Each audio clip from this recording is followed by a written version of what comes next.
সুপ্রিয় দর্শক, আসসালামু আলাইকুম। দেশ এবং দেশের বাইরে থেকে এই মুহূর্তে যেখান থেকে দেখছেন সবাইকে জানাই আন্তরিক শুভেচ্ছা অভিনন্দন।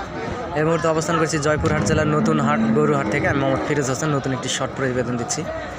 এই হাট থেকে ইন্ডিয়া বর্ডার 7 থেকে 8 কিলোমিটার দূর হয়। এই হাটে অনেক সুন্দর সুন্দর বর্ডার ক্রস বলদ আবাল গরু ওঠে।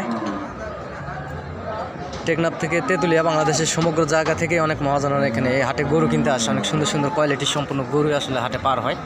আপনারা চাইলে আসতে পারেন এবং স্ক্রিনে দেওয়া নাম্বারে যোগাযোগ করতে পারেন। অনেক সুন্দর সুন্দর গরু যেহেতু পার হয়, বলদ আবাল গরু। যারা ছোটোখাটো খামারি ভাইয়েরা আসলে 2-1 পিস দিয়ে শুরু করতে চাচ্ছেন, ইনশাআল্লাহ আসবেন এই হাটে, গরু কিনবেন, লাভবান হবেন আশা করা যায়। এবং চ্যানেলটি দয়া করে নিশ্চয়ই সাবস্ক্রাইব করবেন। সাবস্ক্রাইব করলে হবে কি গরু নিত্য নতুন ভিডিও আপডেট পেতে আপনাদের অনেক বেশি সুবিধা হবে। আগামী 25 কুরবানি উপলক্ষে আসলে সুন্দর সুন্দর কোয়ালিটি সম্পন্ন গরুগুলাই আসলে হাটে আসে।